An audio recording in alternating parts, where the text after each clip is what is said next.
Parfait. Donc, encore une fois, merci beaucoup, Annick, d'être avec nous aujourd'hui pour cette session de parcours inspirant de Leading Change Africa. Bonjour à toute l'audience, c'est un immense plaisir de vous avoir avec nous. Merci d'être là. Et nous sommes très excités à connaître davantage Annick.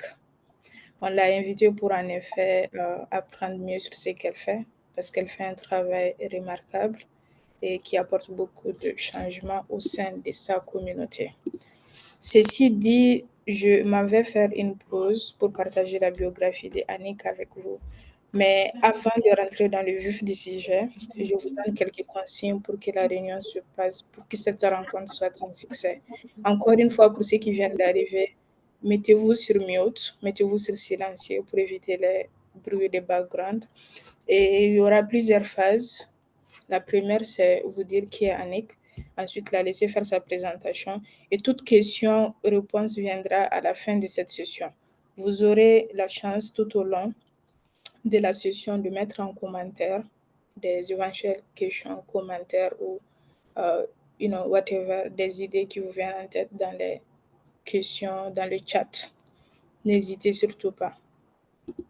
Et au fur et à mesure, je vous enverrai également des opportunités pour rester en contact perpétuel avec Leading Change. Donc, ceci dit, je m'en vais rapidement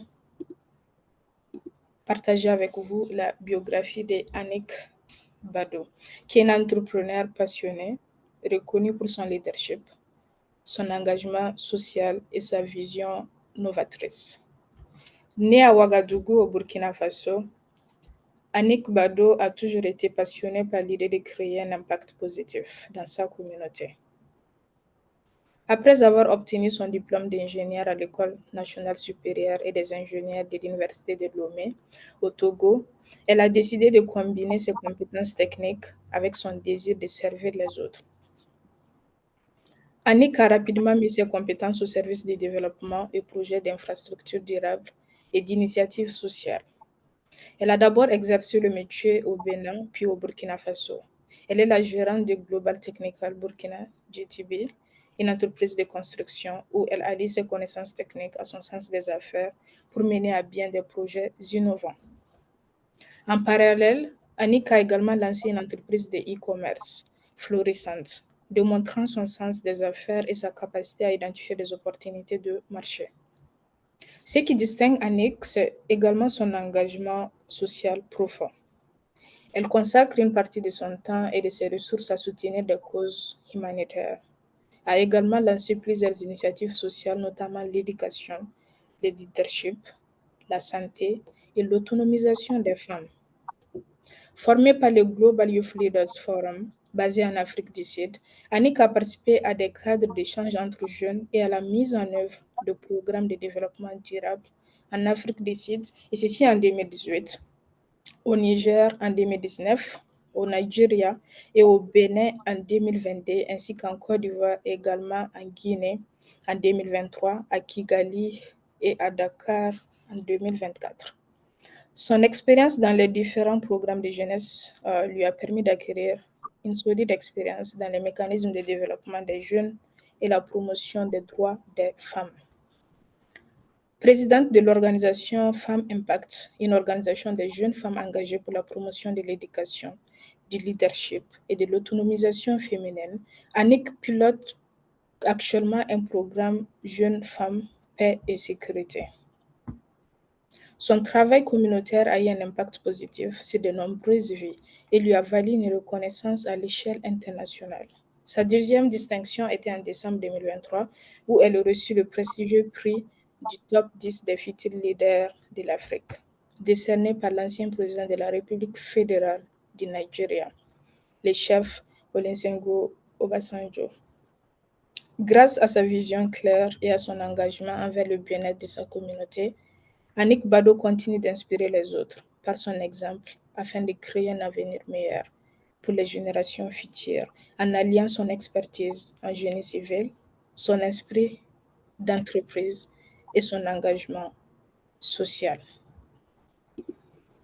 Donc, c'est ainsi que nous sommes à la rencontre d'Annick aujourd'hui.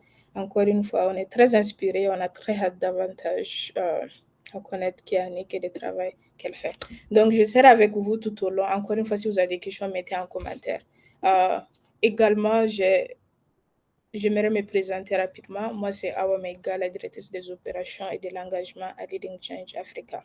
Ceci dit, rapidement, Annick, on vous laisse réellement le plateau pour votre présentation. Donc, je vais arrêter de partager mon écran pour vous donner la flexibilité de partager le vôtre.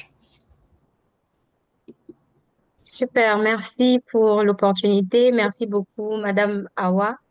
Merci à tous ceux qui sont présents. Je pense que j'ai rien d'autre à ajouter sur qui je suis, mais on doit discuter de l'importance de l'engagement social en tant que jeune dans ce contexte de crise sécuritaire.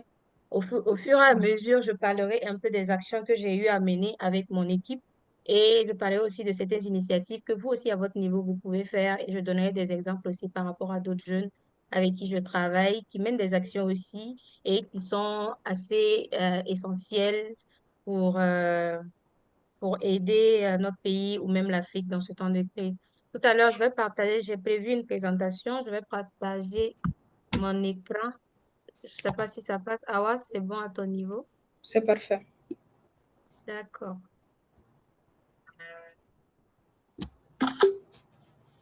Super. Alors, il m'a été demandé de parler de l'importance de l'engagement social et citoyen en tant que jeune face à la crise sécuritaire et comment moi, en tant que jeune femme engagée, comment moi j'arrive aussi à impacter ma société et à contribuer à la paix, au processus de paix et sécurité au Burkina Faso. Alors,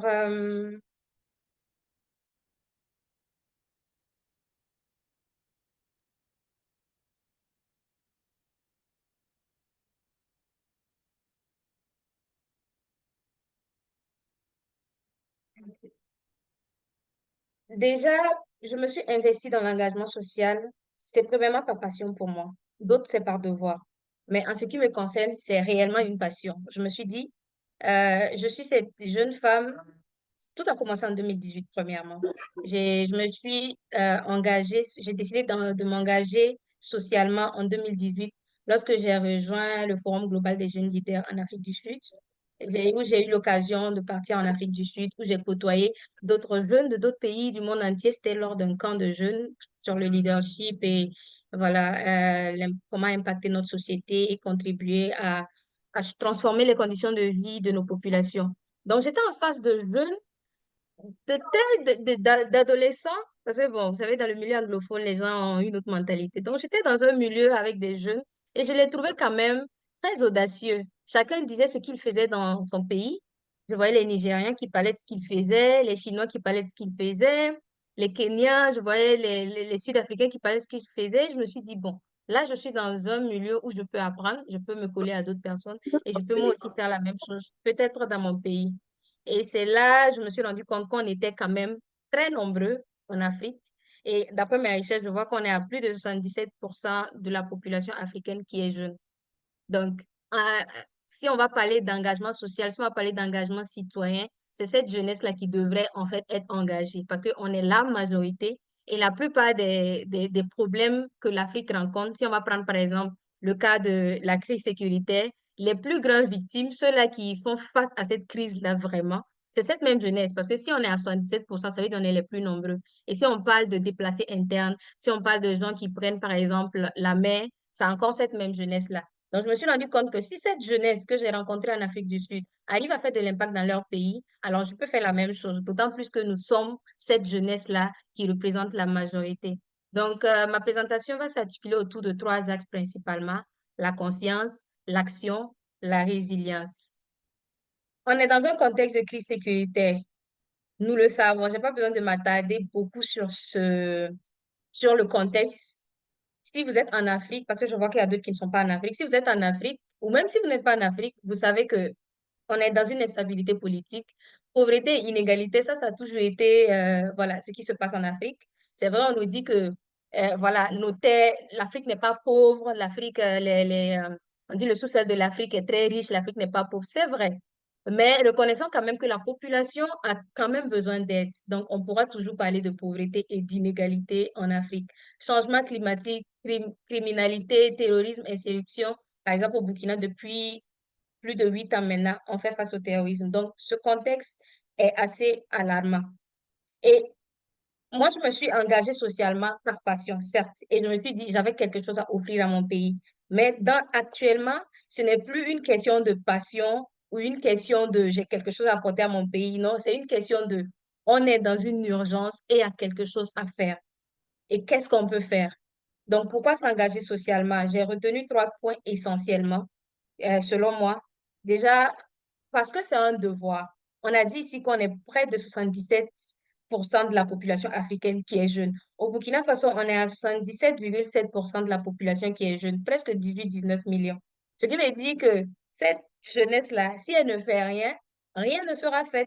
Alors, c'est un devoir. On peut choisir.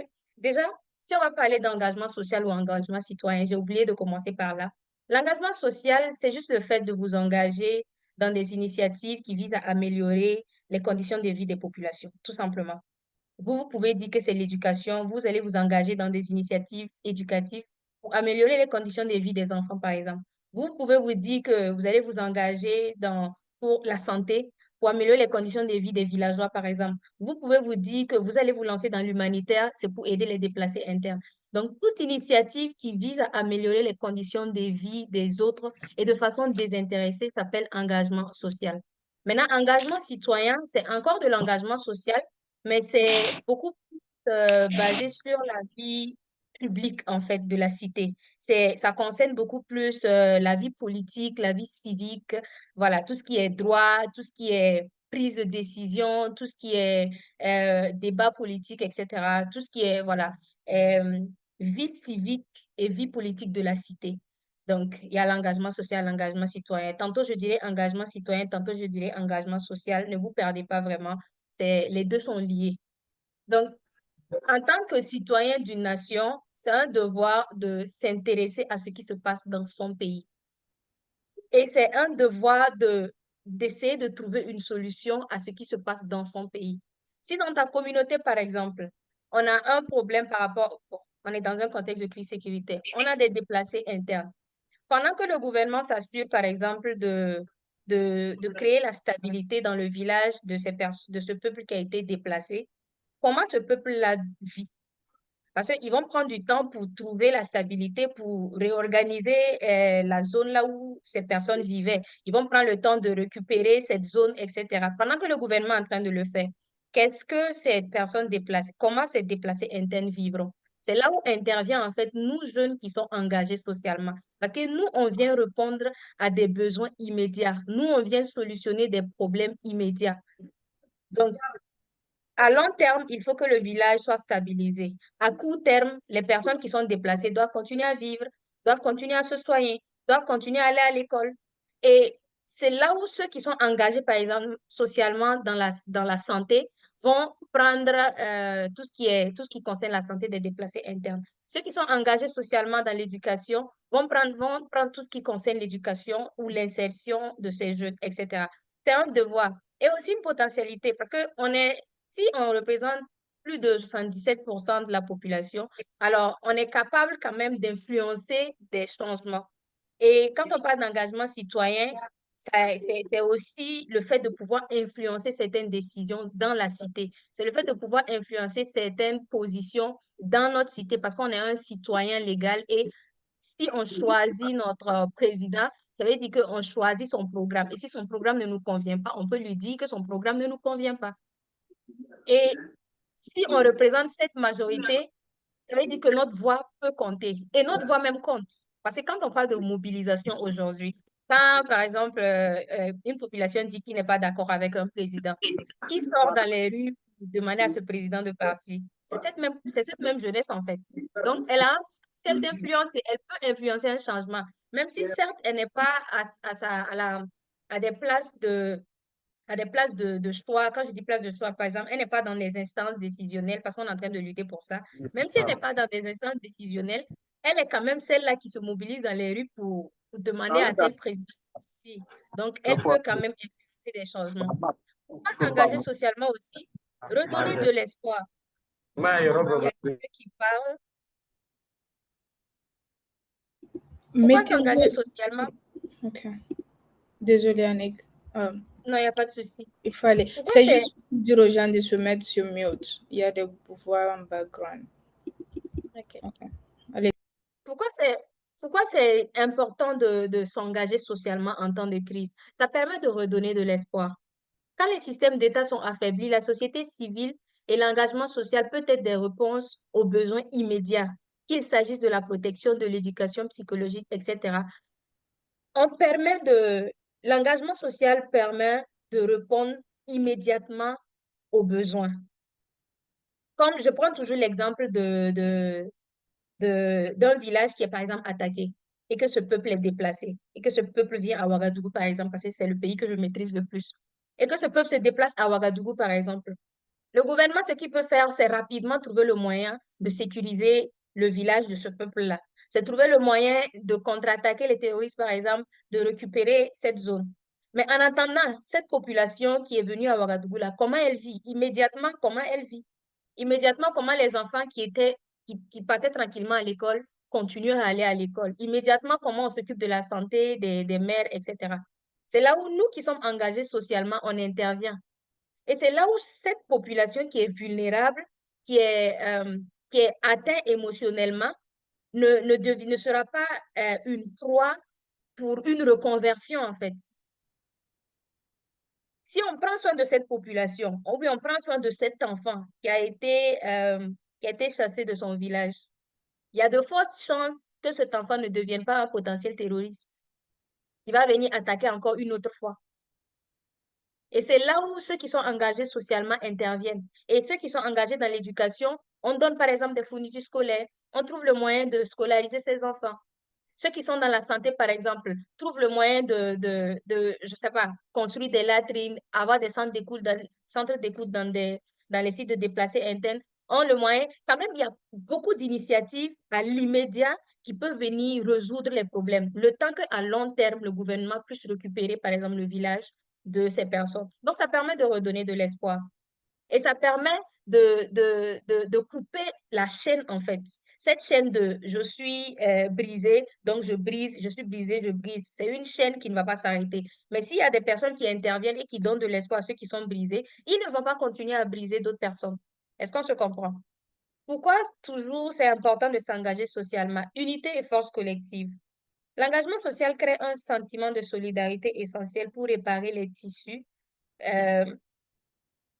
réparer les tissus par l'insécurité. Il montre aussi que les jeunes peuvent construire des réseaux et défendre des causes communes. Aujourd'hui, par exemple, je vais prendre l'exemple d'une des initiatives que nous, on a mis en place l'année passée, le FIJAO, le Forum international de la jeunesse africaine de Ouagadougou. C'est un forum que nous avons organisé, c'est un peu comme un consortium qu'on a mis en place avec d'autres jeunes bon, d'autres organisations de jeunes au Burkina et même à l'extérieur.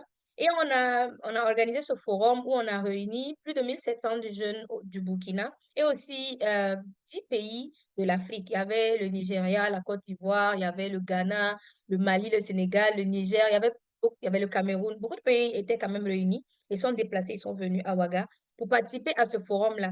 Et notre thème, c'était les jeunes en avant-garde. Paix et sécurité dans les États du Sahel, les jeunes en avant-garde. C'était même avec Déborah nous a rejoint cette année. Paix et sécurité, les jeunes en avant-garde. Et lors de ce forum, on n'a pas juste tenu une conférence où les gens parlaient tout simplement, non. On s'est dit, si nous sommes les jeunes et la grande majorité de la population africaine et que nos États, les États du Sahel, traversent les sécurités, qu'est-ce que nous, jeunes, on peut faire? Qu'est-ce que nous, on peut apporter? Et quand on s'est réunis, on a voté des engagements. Et des engagements qui touchaient à presque tous les domaines de la société. C'était l'éducation, c'était le genre, c'était la politique, c'était la santé. On a essayé de toucher, c'était la cohésion sociale. On a essayé de toucher tous les domaines qui pouvaient quand même contribuer au processus de paix et de sécurité. Et c'est des jeunes, c'est nous qui avons décidé de mettre en place cette plateforme-là. Et on a même nommé cette plateforme la plateforme de réflexion africaine. Parce qu'on s'est dit que c'est le moment où nous aussi, on peut se réunir et puis réfléchir ensemble à Ouagadougou. Et c'était très bien, parce que c'était sous le patronage du président. On a pu réunir les jeunes, on a voté des engagements. Et chose aussi avec ces engagements, c'est que on les a matérialisés. Ça n'a pas juste été des engagements qu'on a votés dans la salle, ça a été 10 engagements qu'on a votés, mais qu'on a mis en œuvre. On a eu à organiser, par exemple, des campagnes de civisme et de patriotisme dans certaines villes, à Kaya, à Koudou, à Bobo. On a eu à organiser des programmes d'entrepreneuriat. On a eu à organiser des programmes de violence basés sur le genre. On a eu à organiser on a eu même à mobiliser certains jeunes pour aller s'inscrire à l'APEC, etc. Donc, c'est des actions qui ont montré qu'on pouvait être unis quand même.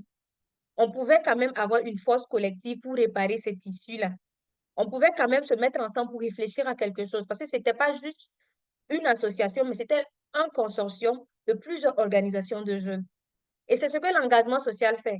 Parce que l'engagement social vient nous rappeler qu'on peut être ensemble et on peut s'unir et on peut euh, trouver une solution à ce que notre société traverse. Chacun ne va pas juste réparer, et ne va pas juste trouver une solution immédiate face à son problème, mais de façon générale, on se met ensemble pour trouver une solution. Et on a ayant réuni d'autres jeunes de d'autres pays de l'Afrique, ça m'a permis moi aussi à mon tour d'être invitée dans d'autres pays de l'Afrique. Ça m'a permis d'aller à Dakar, ça m'a permis d'aller à Conakry, où j'ai été invitée à Conakry pour pouvoir parler justement sur le rôle du genre dans le processus, le rôle du genre face à l'extrémisme violent. Ça m'a permis d'aller au Nigeria, etc. Et d'autres jeunes du consortium. Il y a un autre qui nous a représenté à Kenya, je pense. Il y a un autre qui nous a représenté. En tout cas, on a eu l'opportunité d'aller dans d'autres pays aussi, où on pouvait parler sur les questions de jeunes et sur le processus de paix et sécurité. Et ce que ce genre d'organisation, ce que ce genre de forum fait, c'est que ça unit en fait les jeunes ensemble. Par exemple, nous, on a pu créer un réseau entre le Burkina et certains jeunes sénégalais, certains jeunes maliens, certains jeunes nigériens, de telle sorte que la deuxième édition, par exemple, les Maliens, ils étaient juste 5 la première édition. La deuxième édition, ils sont venus en bus carrément.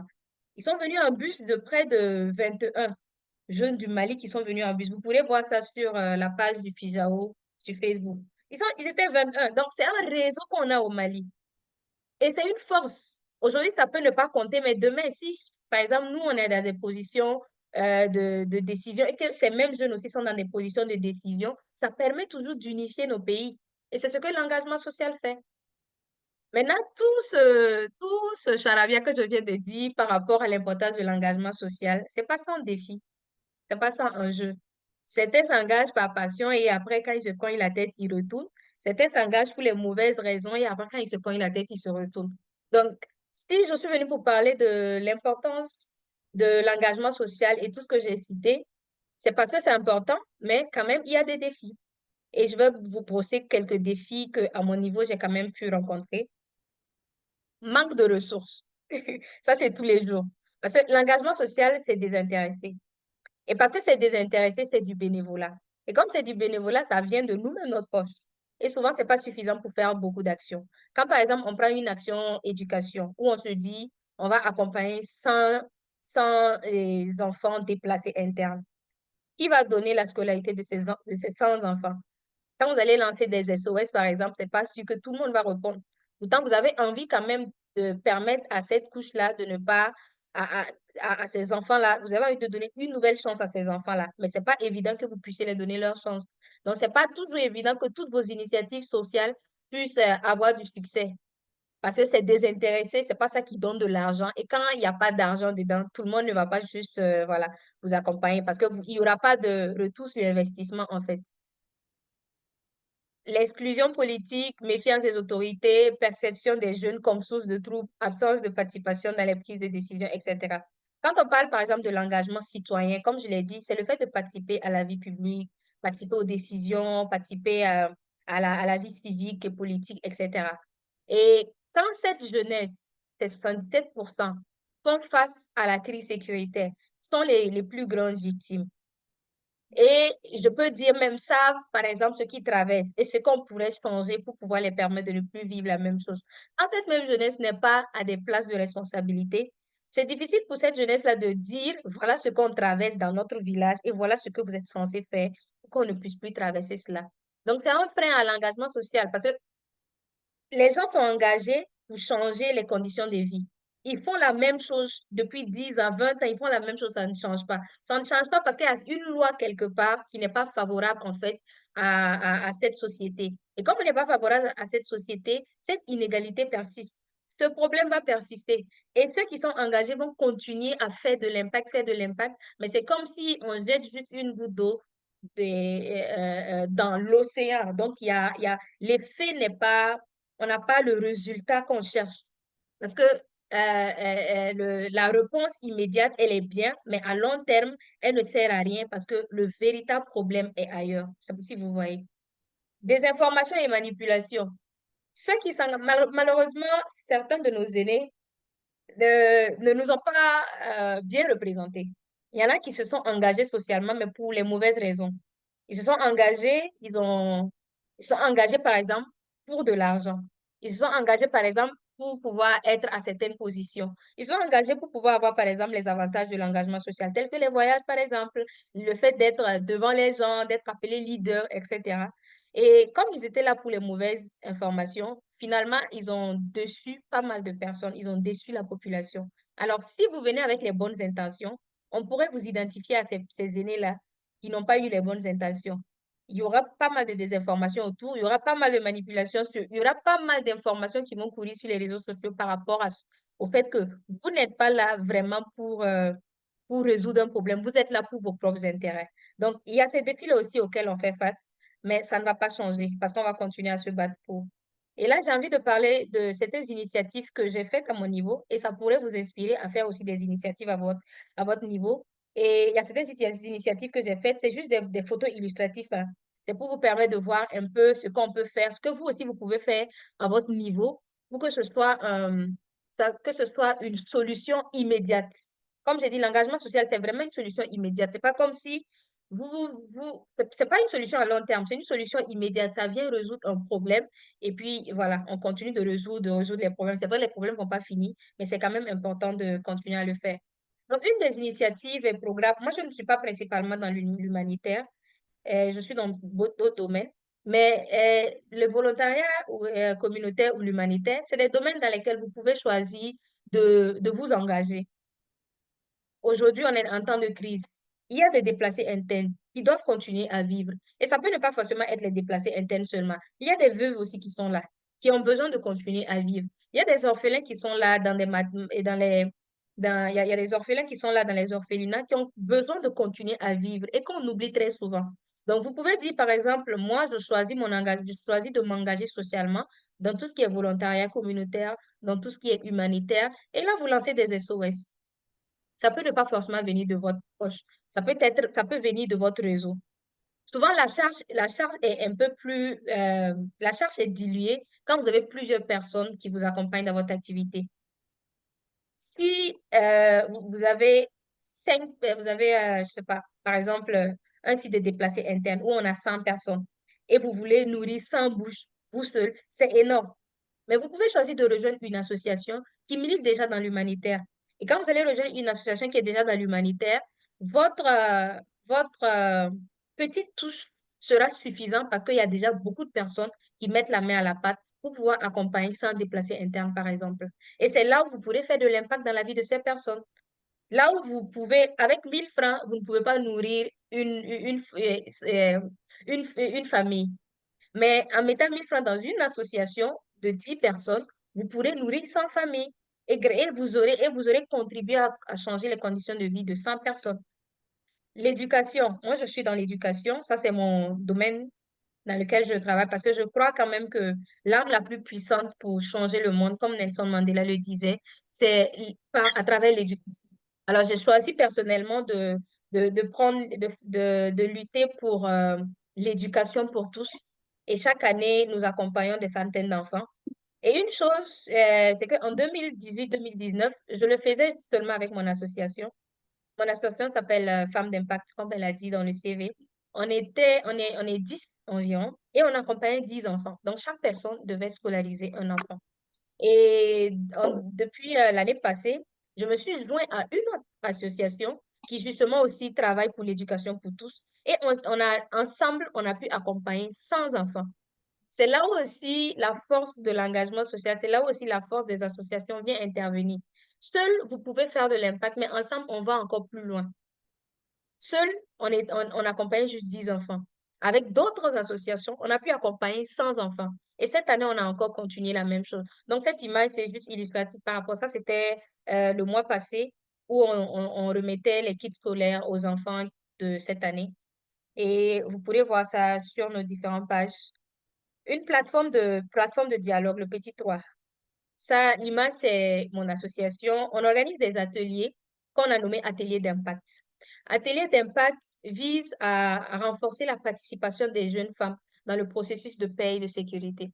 Donc, on s'est dit, pourquoi ne pas créer des ateliers où on réunit des centaines de femmes, parce que là, elles étaient 130. Et l'atelier passé en septembre, le 21 septembre, elles étaient 150. Donc, on réunit des centaines de jeunes femmes et on met sur table des thématiques, des faits de société, et on leur demande de trouver des solutions par rapport à ces faits de société. Par exemple, cet atelier parlait de gestion de conflits. Alors, on fait un fait de société où on dit, par exemple, voilà, tel père, voilà, est mort, il a légué, il est mort, il a laissé un terrain. Maintenant, je suis une femme, on ne veut pas me donner le terrain, on veut juste le donner à mes frères. Qu'est-ce que je dois faire? Et là, sur place, un groupe explique comment on devrait procéder pour gérer ce conflit. Et après ces mises en scène, on a des experts de gestion de conflits, de consolidation de la paix, qui viennent euh, écouter leur présentation et corriger s'il le faut. Donc, elles partent avec un bagage, des outils qui vont les permettre, par exemple, de gérer des conflits, qui vont les permettre d'avoir plus d'informations sur la gouvernance endogène, qui vont les permettre d'avoir plus d'informations sur l'utilisation responsable du numérique, sur la désinformation, etc. Donc, c'est des plateformes de dialogue comme ça, c'est des cadres d'échange comme ça que nous, avec mon association, on a mis en place pour permettre aux femmes à Ouagadougou et dans une autre ville, à Kourou, de pouvoir se réunir et partager des moments pareils. Et ça renforce justement la cohésion sociale et c'est ce que nous avons besoin en temps de crise. Donc, une autre initiative que vous pouvez mettre en place ou que vous pouvez vous joindre à d'autres initiatives. Je vous ai parlé tantôt du FIJAO, le Forum international de la jeunesse africaine de Ouagadougou. Donc, le, ce, et d'autres initiatives, on peut parler de soutenir les institutions. En temps de crise, on doit soutenir les institutions. Plutôt de les blâmer, de les critiquer, de dire tout ce qu'on veut de parler, voilà, de faire sortir les dossiers, peu importe, etc. Plutôt de jeter, voilà, de les mépriser, c'est encore mieux de les soutenir. Parce que si on les soutient, ils prendront certainement les bonnes décisions ou bien ils seront plus favorables à nous écouter. Et comme nous, on est sur le terrain, nous, on est cette jeunesse qui est victime. S'ils nous écoutent, peut-être que les lois pourront changer et c'est ainsi peut-être qu'on pourra avoir des résultats. Donc, on ferait mieux de les soutenir. Et c'est ce que, par exemple, l'un des objectifs de FIJAO, c'est de venir soutenir les institutions qui existent en tant que jeunes. Comment nous, jeunes, on peut contribuer à la paix et la sécurité avec nos gouvernements. Et c'est ce que nous, on a mis en place depuis l'année passée et puis on continue de mettre en place. Donc, vous pouvez joindre, par exemple, un consortium comme le FIJAO et avoir, voilà, avoir de l'impact avec nous. Parce que si c'est vous seul, c'est difficile de soutenir une institution, mais ensemble, on peut soutenir des institutions. Les formations, chose dans laquelle je suis principalement, hormis l'éducation, les formations en entrepreneuriat et autonomisation des femmes. Parce que je pense que si le nerf de la guerre, c'est l'argent, si on s'assure que il y a beaucoup d'entreprises, on pourrait lutter contre le chômage et on pourrait potentiellement empêcher des potentiels terroristes de rejoindre des camps des terroristes. Et c'est là où nous, on intervient avec des formations. Et là, c'était avec les filles mères. On a fait une formation en pâtisserie. On a fait une formation en saponification. On a fait une formation sur la création sur la couture. Et c'était gratuit. Mon association, il y a des femmes qui sont des pâtissières, il y a des femmes qui savent faire du savon. On s'est dit, OK, et si on réunissait ces filles-mères-là qui sont au bord des goudrons-là et on les apprend à faire quelque chose, peut-être qu'elles pourront lancer un business et peut-être qu'elles pourront empêcher leurs enfants, elles pourront être autonomes et puis voilà, ça va contribuer à la création de richesses et puis ça va être un résultat, ça va être une solution à notre problème. Et c'est ce qu'on a organisé. Donc, vous pouvez faire la même chose. Vous pouvez dire que, bon, si vous êtes pâtissière, par exemple, vous pouvez organiser une formation en pâtisserie gratuitement pour les gens. C'est de l'engagement social. Et vous contribuez à une personne de devenir pâtissière, d'avoir une entreprise de pâtisserie, de peut-être employer deux, trois personnes, et ainsi de faire sortir des délinquants de la route ou d'empêcher des potentiels terroristes de devenir terroristes parce qu'ils sont au chômage, parce qu'ils n'ont pas d'argent ou parce que, voilà, ils sont vulnérables, par exemple. Et ça permet de développer le pays. Donc, vous réfléchissez à quelles connaissances vous pouvez partager avec les autres. Si vous pensez que vous n'avez pas de connaissances, vous rejoignez une association qui le fait déjà et vous contribuez. Autre initiative, par exemple, c'est les campagnes de sensibilisation.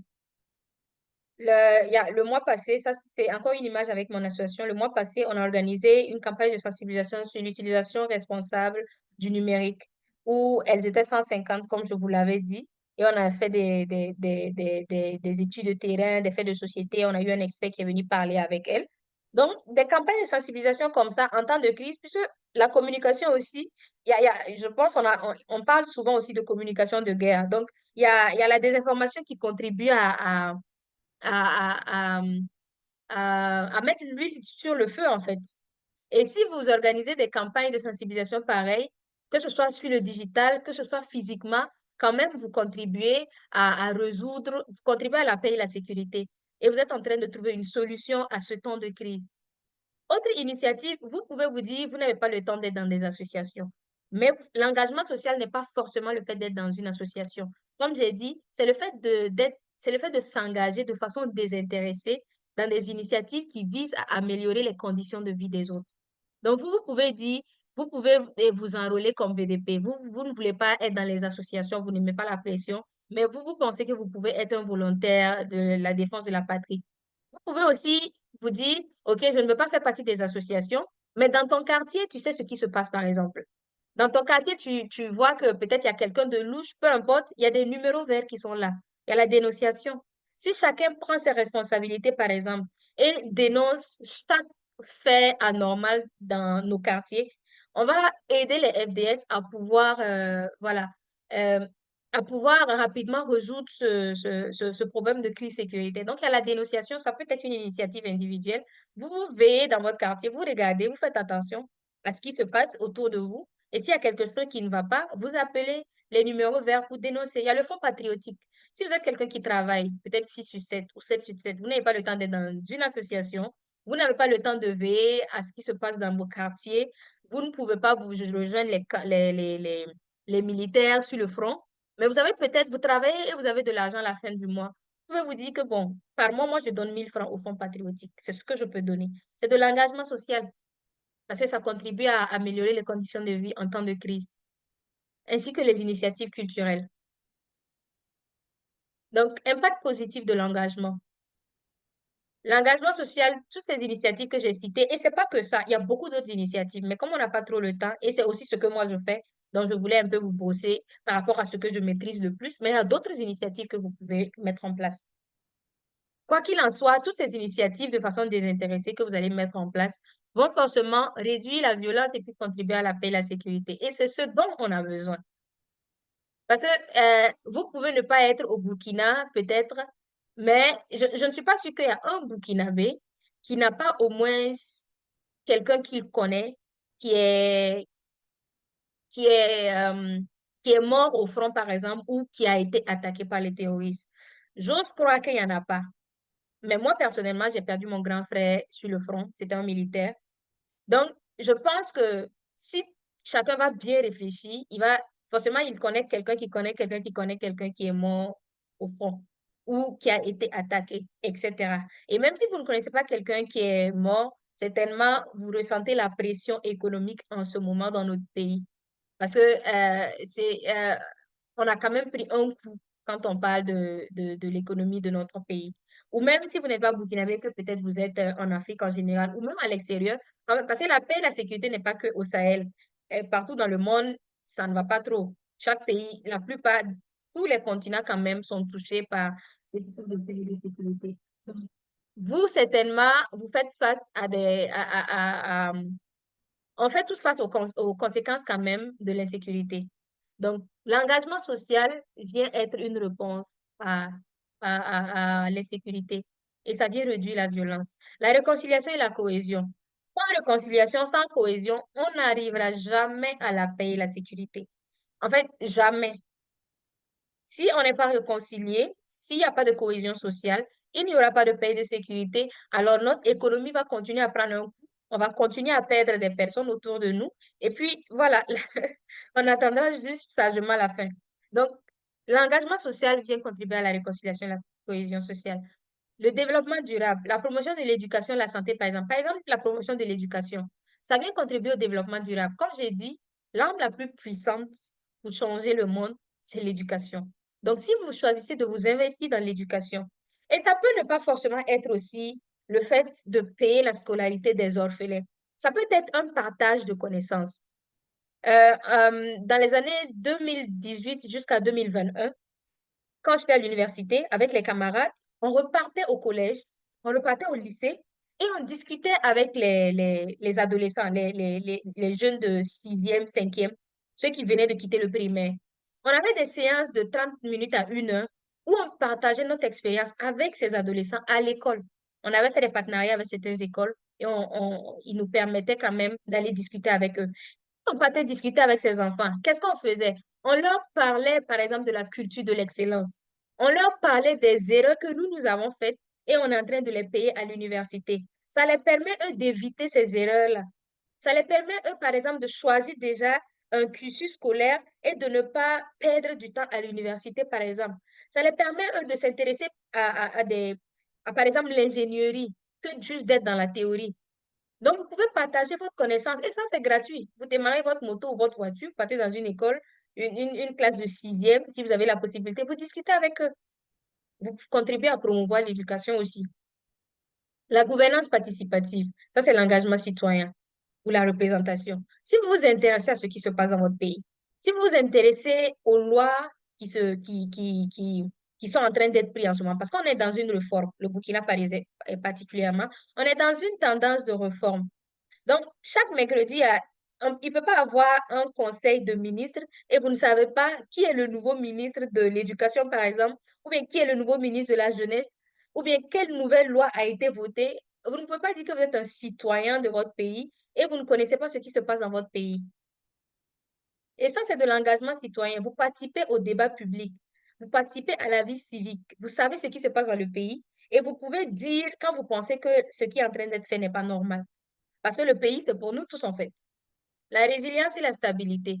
Plus on lutte voilà, on lutte contre les différentes inégalités, plus on est résilient et puis voilà, on a un avenir plus sûr et plus prospère.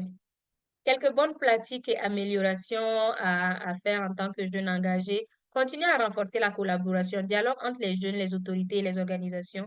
Parce que l'engagement social aussi, par exemple, quand nous nous organisons nos ateliers, on invite certaines institutions, on invite certaines autorités à venir. Et quand ils viennent voir comment les jeunes femmes discutent de certaines thématiques. Et ils sont en ce moment en collaboration avec la jeunesse. Favoriser la participation, créer des espaces pour la voix et l'influence des jeunes, etc. Investissement pour continuer à promouvoir, etc. Donc, pour terminer, j'ai bien envie de vous dire que chaque petite action, chaque geste compte. Vous n'êtes pas trop jeune pour faire la différence. J'ai commencé presque adolescente dans l'engagement social. C'est vrai, j'ai eu de l'impact et tout, mais ça vient montrer qu'on n'est pas jeune. Et même, je pense que j'ai commencé tard. C'est lorsque je suis allée en Afrique du Sud et que j'ai vu ces adolescents-là, ce qu'ils faisaient dans leur pays, j'ai compris que je n'étais pas du tout jeune et que je pouvais faire la différence. Alors, vous n'êtes pas trop jeune pour faire la différence. Et vous êtes exactement ce dont le monde a besoin maintenant. So, merci beaucoup. Et si vous avez des questions, je suis toute oui pour répondre. Et si vous avez envie de continuer à savoir ce que Femmes d'Impact fait, vous pourrez, par exemple, vous abonner à nos différentes pages. Femmes d'Impact 226 sur LinkedIn, Femmes d'Impact 226 sur Facebook, Femmes d'Impact 226 sur Instagram. Et il y a Annick Bado sur LinkedIn aussi. Vous pourrez, monsieur, pour voir un peu les actions qu'on fait. Et on est aussi disposé pour des partenariats, voilà, des collaborations, parce que on pense quand même que l'engagement social ou l'engagement citoyen, c'est la réponse immédiate à cette crise sécuritaire-là. Merci.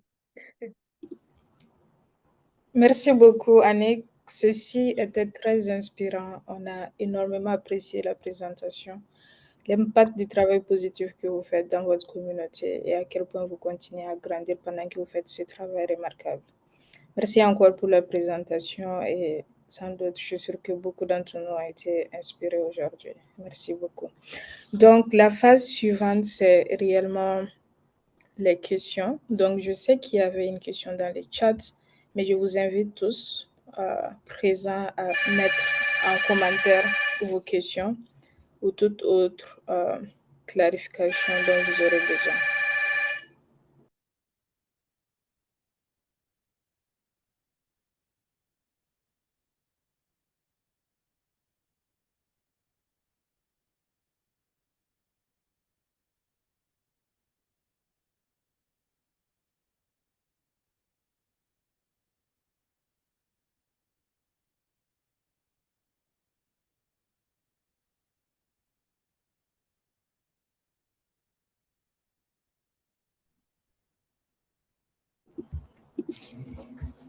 OK, donc on a une première question qui est là, mais avant de rentrer dans les questions, à la fin de la présentation, Annick, vous avez bien mentionné que vous êtes ouvert votre organisation en effet est ouverte à des collaborations et beaucoup d'autres choses.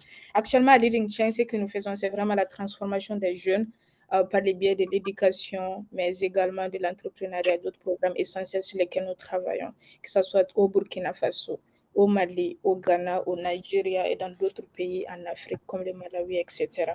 Donc, parce que vous êtes dans l'engagement social et parce que dans notre programme de leadership, très souvent, on a des jeunes qu'on encourage dans cet engagement social-là, la citoyenneté, également à servir leur communauté. Est-ce qu'il arrive que vous ayez certains programmes, de volontariat où ces jeunes peuvent de temps à autre, participer et faire un petit impact, même si c'est une seule fois, ils auront l'occasion de participer ou après rester connectés avec vous pour d'autres opportunités, futures. Oui, c'est très possible. Avec Femmes d'Impact, par exemple, on a le groupe des membres actifs, mais on a aussi pour les partenaires.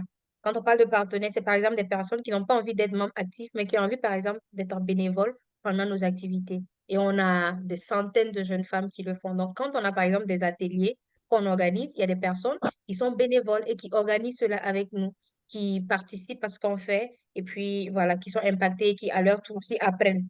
Donc, oui, c'est très possible. Ces personnes peuvent juste entrer en contact avec moi ou si on a un programme à venir, moi, je peux vous communiquer. Et s'il y en a qui veulent être bénévoles dans ce programme-là, vous m'informerez et puis on l'organisera ensemble. Ça Voilà. sera parfait.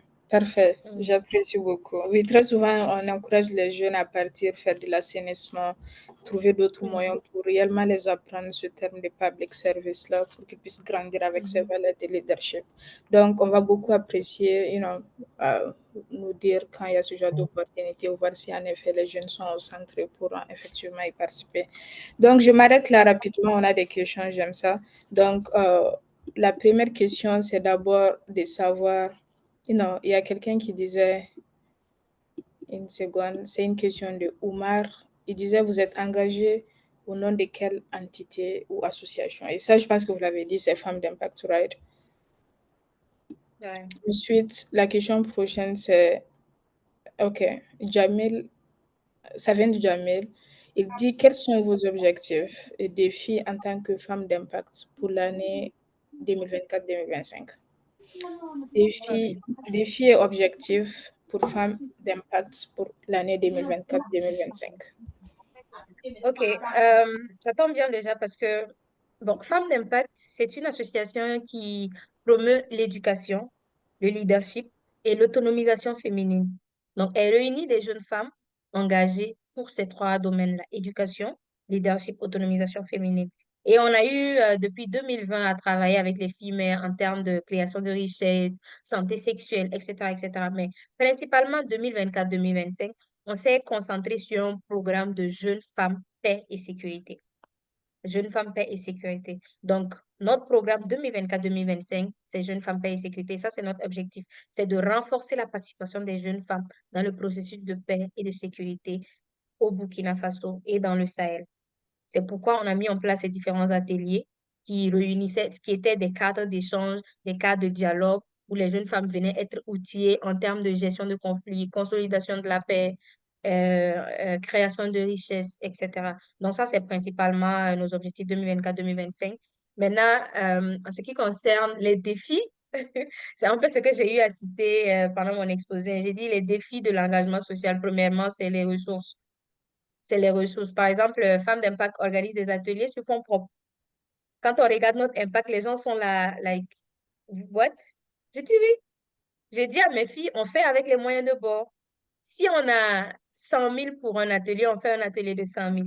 Si on a 500 000 pour un atelier, on fait un atelier de 500 000. Et là, c'est aussi de l'engagement. Elles viennent et elles comprennent que, OK, on compte sur nous pour le pays. On n'attend pas ce que des bailleurs de fonds viennent juste nous donner. Mais c'est quand même difficile, il faut reconnaître, parce qu'il faut payer des salles, voilà, il faut faire des pauses, il faut payer peut-être des experts. Pour le moment, quand même, on a pas mal d'experts qui viennent à titre personnel ou des partenaires qui viennent partager le savoir-faire, mais ça coûte quand même. Donc, nos défis actuellement, c'est surtout les ressources. Donc, on est aussi dans une tendance de collaboration avec d'autres organisations. Parce que tout ça, c'est de l'engagement social. Donc, là où, par exemple, nous, on ne peut pas nous payer une salle, on se met en partenariat avec une autre organisation qui nous donne leur salle, par exemple. Là où on a besoin d'un expert, on n'a pas les moyens de payer un expert, on se met en collaboration avec une autre organisation. Ça peut être cette organisation, ça peut être Leading Change, et on leur dit, bon, donnez-nous une de vos experts en gestion de conflit qui viendra animer une session. Là, on n'aura pas à payer Leading Change, par exemple, parce qu'on est en collaboration. Voilà. Je Vous suppose. allez Donc, c'est une manière de fonctionner qu'on a l'habitude de faire, mais c'est quand même donc notre premier défi, c'est en termes de ressources. Sinon, en termes de mobilisation, on a la mobilisation, on a le réseau. Si là, tout de suite, on dit Femmes d'Impact organise un atelier le samedi, on n'a même pas de place. Souvent, on est obligé de fermer les inscriptions à 100 parce qu'on n'a pas de place. La plupart des trucs, quand on organise, on dit 100, 150, mais on est souvent à 250, 300 inscrits et on est obligé de sélectionner parce qu'on ne peut pas prendre tout le monde. Sinon, la mobilisation, on arrive à faire la mobilisation, mais c'est en termes de ressources qui est notre défi, premièrement. Ouais. Excellent, excellent. J'espère que ça répond à la question de Jamil. Sinon, Jamil, tu peux définitivement écrire en commentaire au besoin de clarification. Merci beaucoup. Euh, Merci Annick. Et oui, on sera vraiment ouvert à appuyer vos actions au sein de la communauté à Leading Change. Il y a d'autres questions. Il y a une des questions qui vient de Marianne. Elle demande comment naviguer avec les leaders communautaires et religieux quand on veut s'engager en tant que jeune femme. OK. Très bonne question. C'est quand même, c'est vrai aussi que c'est un défi, hein. J'ai oublié de me noter ça, mais c'est un défi quand même. Parce que l'Afrique a sa culture, le Burkina a sa culture, il y a le respect des aînés, il y a la femme ne doit pas être ici, la femme ne doit pas porter comme ça, elle ne doit pas prendre la parole à tel endroit, tel endroit. Donc, c'est quand même un défi. Mais je pense que le leadership, c'est aussi ça. Il faut savoir concilier avec tout le monde, en fait.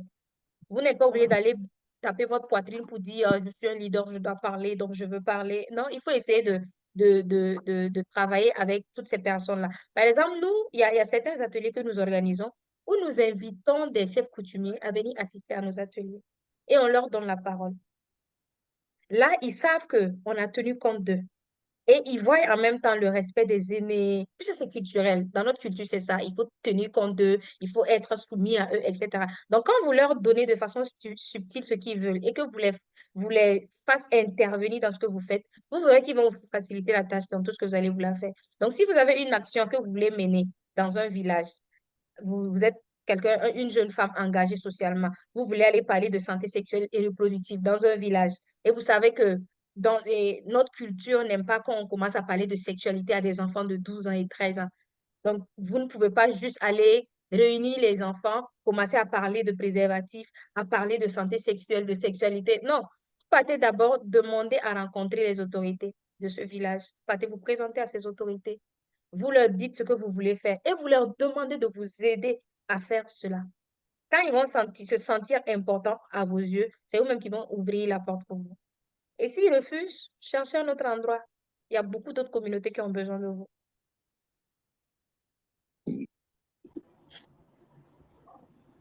Ok, excellent. Merci d'avoir répondu. Marianne, j'espère que cela répond à votre question. Parfait. Euh, Nous avons une autre question de la part de... Je ne vois pas le nom, c'est juste écrit iPhone.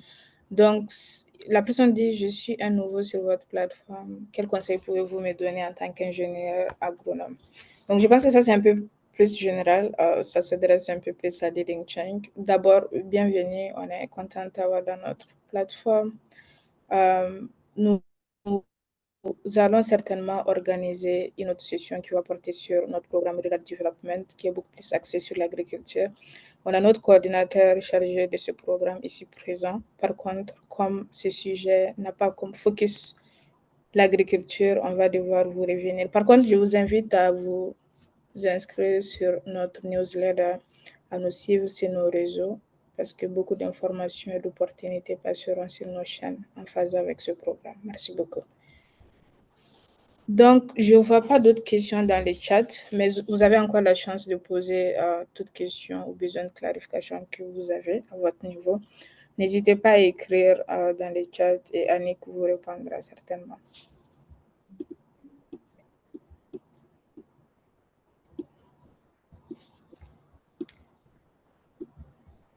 Ok, donc le temps de voir si des gens vont poser des dernières questions, Annick. Peut-être c'est également vous dire quelles questions est-ce que vous avez voulu qu'on vous pose, mais que l'on n'a pas posées tout au long de la session. Quelle question j'ai envie qu'on me pose?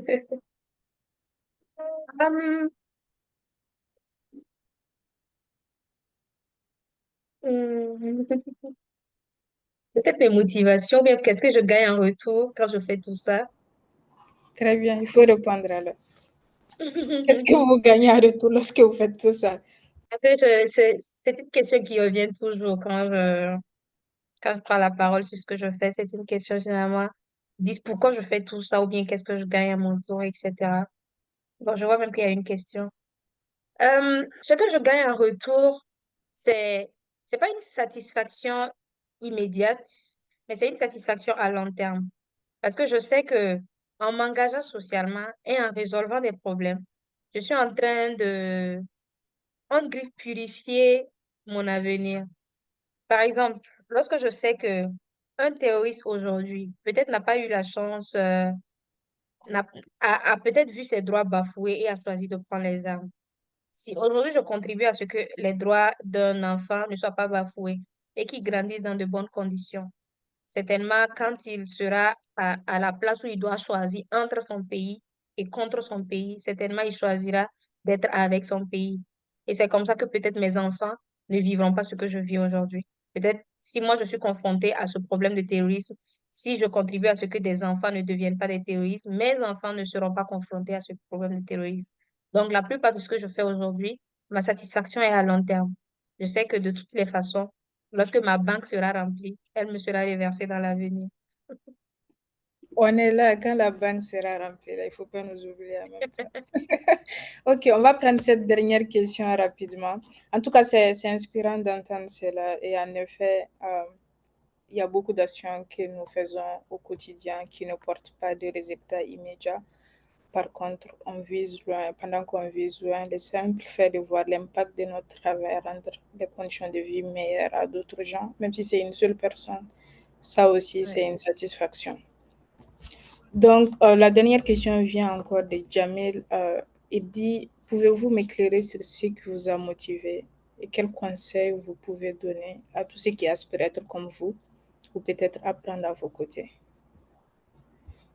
Donc, d'abord, quelle est votre motivation? Mhm. Ensuite, quels conseils pour être comme vous? Et ensuite, comment apprendre à vos côtés? Ces trois aspects. Vous pouvez commencer par quelle est votre motivation? Euh, Je pense que ma motivation, c'est un peu encore ma satisfaction. Je suis motivée à faire ce que je fais pour la satisfaction que j'aurai. Et cette satisfaction, comme j'ai dit, elle est à long terme. Je sais que lorsque ma banque sera remplie, elle me sera reversée. Donc, je vais dire, je sais que je contribue à ce que les conditions de vie des populations qui pourront être contre moi soient améliorées. Donc, certainement, je vivrai mieux ma vie dans l'avenir. Comme j'ai dit, par exemple, la paix et la sécurité. Aujourd'hui, la paix, le problème d'insécurité touche tout le monde. Moi, mes entreprises ont pris un coup par rapport à la paix et la sécurité. Aujourd'hui, ça ne va pas trop au Togo, ça ne va pas trop au Burkina. Le transport est devenu plus cher. Et mon entreprise de e-commerce a pris un coup parce que voilà, là où je devais faire beaucoup plus de bénéfices, c'est moins parce que je dois payer des factures par rapport au transport. Et là, ça me coûte. Donc, la paix, la sécurité me touche personnellement.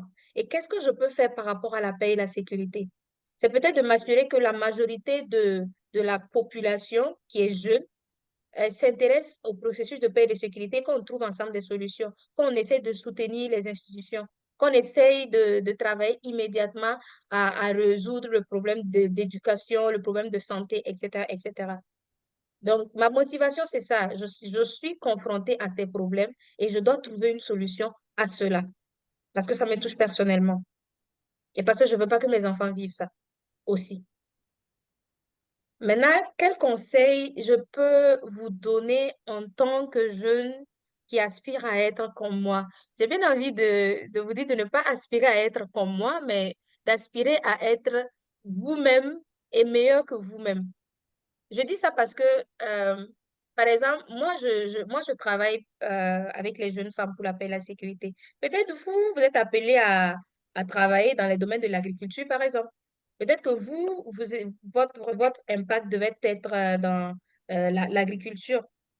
Donc, le conseil que je peux vous donner, c'est vraiment de regarder à votre potentiel, de reconnaître votre potentiel déjà, de reconnaître que vous avez quelque chose en vous qui peut être une bénédiction entre griffes pour la société.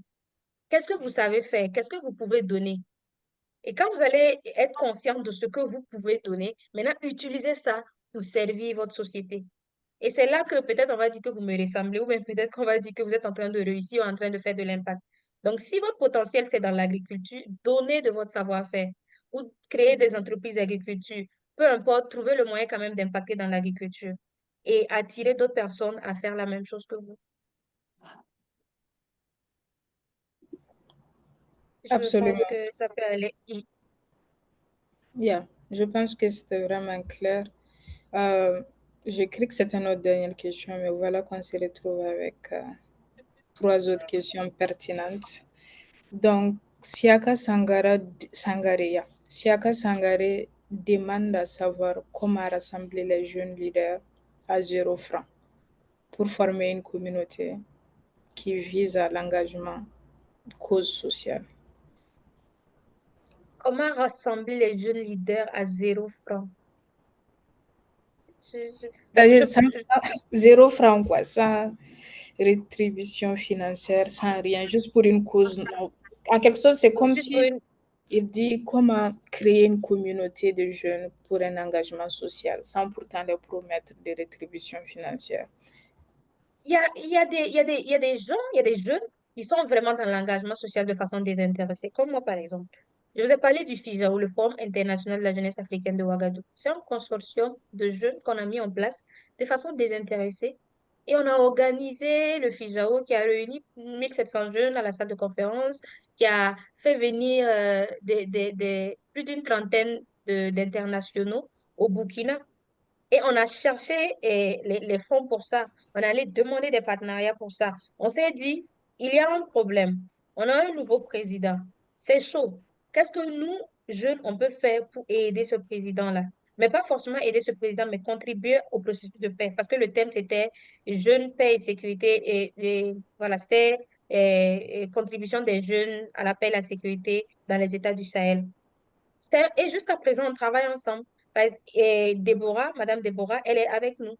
J'ai mon association, Madame Déborah a ses activités, c'est une leader aussi. Il y a plein d'autres jeunes qui sont dans leurs associations, mais chaque année, vers à partir de janvier, on se réunit ensemble, on est une communauté et on trouve le moyen de pouvoir faire notre impact ensemble. Après, chacun fait ses activités et on est une communauté forte et personne ne nous paye pour ça. Personne ne nous paye pour ça. Parfois même, on faisait des veillées pour rédiger nos TDR, la mise en œuvre des engagements qu'on a votés. On faisait des nuits, on s'est déplacé de ville en ville, on s'est déplacé à Kourou pour aller faire la campagne sur le civisme. On s'est déplacé à Kaya pour aller faire le programme d'entrepreneuriat. On ne nous a pas payé pour ça, mais on a une forte communauté quand même. Donc, c'est possible. Il faut juste trouver ceux-là qui sont réellement désintéressés.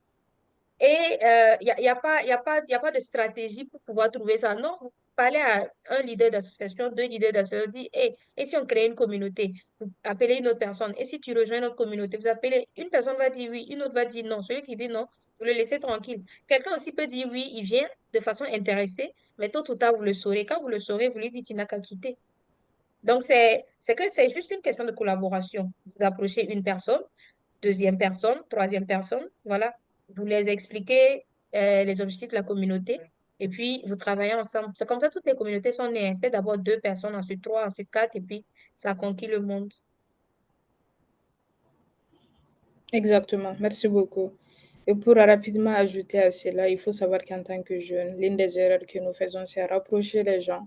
Et on fait de très grosses promesses en ce sens où on parle déjà des finances, au lieu de mettre en avant la vision, les objectifs et aussi l'impact recherché. Donc, c'est être clair sur les attentes, voir ce qui embrasse la vision et se mettre autour d'un idéal commun. Mhm. Donc, il y a Gérald qui pose une question et dit bonsoir, brillante présentation. Quel est selon vous le rôle des hommes dans l'autonomisation des femmes et comment femmes d'impact les impliquent-elles dans ces actions? Donc, Ok. c'est vrai, hein, est-ce qu'il y Euh, a des hommes dans votre association? C'est vrai qu'on parle de jeunes femmes depuis là. ok. Euh, j'ai l'habitude de dire à mes filles qu'on n'est pas dans un monde de femmes ou dans un monde d'hommes. On est dans un monde de femmes et d'hommes. Donc, mettre en place une organisation de jeunes femmes ne veut pas dire qu'on travaille pas avec les jeunes femmes. On a des partenaires hommes. Et pendant nos ateliers, ceux qui viennent souvent animer, c'est des hommes. Ils viennent animer, ils viennent partager les expériences, partager leur savoir-faire avec les jeunes femmes. C'est juste que Femme d'Impact est née. Voilà, j'avais envie de faire quelque chose, je ne pouvais pas le faire seule. J'ai approché mes copines. J'ai dit à mes copines, rejoignez-moi, on va faire les actions ensemble. Et c'est là où on a mis en place Femme d'Impact. Donc, c'était mes copines, tout simplement. Vous voyez? Sinon, en termes d'autonomisation, notre première activité, par exemple, là où on devait autonomiser les filles mères, celui qui est venu parler de gestion financière, c'était un homme. Donc, comment les hommes peuvent nous aider dans cette autonomisation? C'est en partageant leurs connaissances avec nous. Par exemple, si vous, Monsieur Gérard, vous avez des aptitudes en création de richesse, par exemple, ou bien vous avez des compétences, peu importe le domaine, et que vous savez que vous pouvez nous aider à autonomiser des jeunes femmes, nous, on viendra vous demander de venir partager vos connaissances avec nous. Et si vous choisissez de venir le faire gratuitement, nous, on va vous prendre à bras le corps et on va plus vous lâcher. Donc, on ne travaille pas qu'avec les femmes. On a des partenaires hommes, on a des he for she.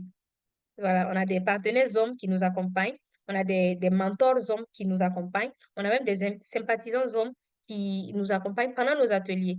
Voilà. Donc, vous pouvez nous aider et on a besoin de vous. Parfait. Donc, vous l'aurez compris, Femmes d'impact travaille avec les hommes et les femmes. Donc, dernière question rapidement. OK. Comment est-ce que vous arrivez à gérer votre temps en alliant toutes ces activités associatives et votre métier à temps plein? Cette question vient de Ok, Najat. Najat, yeah. ok. Comment j'arrive à gérer mon temps? L'organisation, c'est juste ça. Je m'organise de telle sorte que, par exemple, les activités sociales se font généralement les week-ends. Je fais mes activités sociales les week-ends et je travaille en semaine. Voilà, donc je m'organise et je mets des priorités, un avant l'autre. Quand je me lève le matin, par exemple, j'administre tout ce qui concerne mon commerce avant de faire autre chose. Quand je finis tout ce qui est administration de mon commerce, j'essaie de voir si j'ai pas des clients qui m'ont contacté. Après ça, maintenant, j'ouvre mon téléphone et là, lorsqu'il y a plusieurs personnes qui m'écrivent pour de l'aide, je trouve le moyen de les accompagner. Et les ateliers qu'on organise, tout ce qui est engagement social, ça se fait généralement les samedis, samedi ou dimanche. Donc, c'est une question d'organisation et de priorité. Et c'est ce qui m'a permis quand même de tenir jusqu'à présent. Parfait, parfait. Donc, dernière question. Dernière question. Ça vient de Gérard. C'est une très longue question, mais je vais donner l'opportunité à Gérard pour, you know, poser la question lui-même et vous donner un contexte pour que vous puissiez la comprendre rapidement. Donc, Gérard, est-ce que cela vous va? Si oui, vous pouvez juste vous unmute et parler.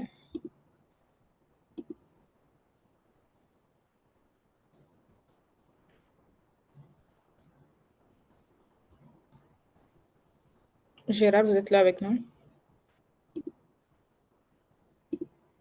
Ok, peut-être que Gérard est shy, il est timide, donc je vais reposer la question moi-même. Donc, Ok. dans un monde de plus en plus digitalisé, les technologies jouent un rôle crucial dans l'autonomisation des femmes, notamment en ouvrant de nouvelles opportunités dans les domaines professionnels et personnels. Cependant, l'accès aux outils numériques et la maîtrise des compétences technologiques restent encore inégaux pour de nombreuses femmes. Dans ce contexte, comment Femmes d'impact s'adaptent-elles aux défis spécifiques liés à l'évolution des technologies et à l'inclusion numérique des femmes? Euh, Notre domaine n'est pas principalement sur le numérique, mais comme on est dans un monde qui tourne, qui va à une vitesse très, très grande, on est obligé de fonctionner avec le numérique et le digital, etc. Euh, Par exemple, quand on parle de désinformation aujourd'hui, puisque notre programme, comme j'ai dit, c'est Jeunes femmes, paix et sécurité. Et aujourd'hui, la désinformation est l'un des fléaux par rapport à la paix et la sécurité. Donc, nous, par exemple, on s'est dit, beaucoup de jeunes femmes sont victimes ou même contribuent à la propagation de fausses informations et tout. Donc, notre atelier passé, ce qu'on a fait, le thème, c'était sur la désinformation. Et on a eu des experts qui sont venus partager leurs expériences sur ces questions. On a eu j'ai eu un collègue qui est venu parler de des opportunités du numérique, par exemple, du digital, etc.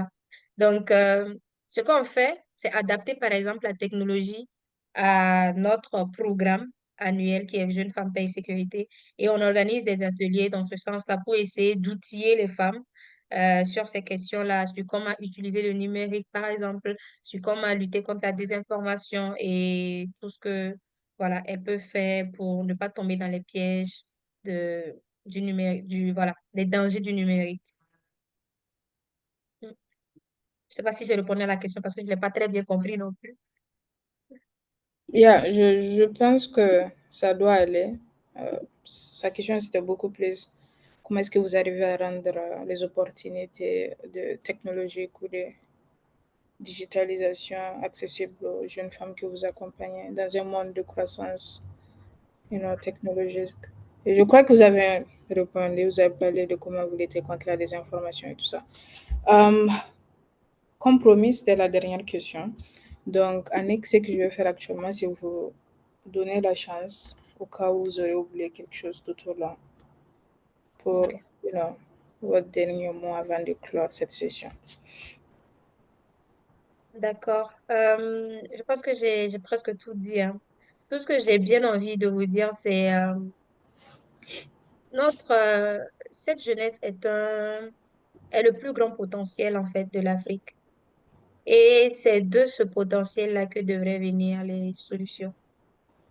Et l'une des réponses en ces temps de crise, c'est l'engagement social, comme je l'ai dit, et l'engagement citoyen. Donc, si vous choisissez de vous engager de manière désintéressée, vous êtes en train de contribuer à résoudre les problèmes, à résoudre vos problèmes et les problèmes futurs de vos propres enfants. Donc, la solution se trouve en vous et votre potentiel, le monde en a besoin. Donc, brillez et permettez au monde d'être béni par votre lumière. Merci. Merci beaucoup. Merci, merci. Donc, si c'est note que nous allons clore cette session. Encore une fois, merci beaucoup à tout le monde, tous autant présents ici aujourd'hui. Merci d'avoir répondu à l'appel et restez connectés avec nous. Dans les chats, vous avez accès à nos réseaux sociaux, à toutes nos plateformes en ligne. N'hésitez pas à vous connecter à Leading Change sur Facebook, Twitter, TikTok, Instagram, sur notre site web pour ne rien manquer des opportunités futures. Donc, notre prochaine session de parcours inspirant aura lieu le mois prochain à pareil moment. Vous recevrez des emails de notre part. Donc, ce que nous faisons, c'est panacher. Souvent, on a des sessions en français et d'autres fois, on a des sessions en anglais également. Donc, restez connectés avec nous et nous sommes réellement reconnaissants, Annick, pour votre temps et votre partage inspirant. Merci infiniment et nous restons en contact. Bonne fin de week-end à tous et d'après Annick, soyez bénis. Merci. Merci beaucoup pour l'opportunité. Voilà. Très bonne Yeah. soirée. Bye bye. Ne nous oublie pas seulement quand la banque sera pleine. Sans souci.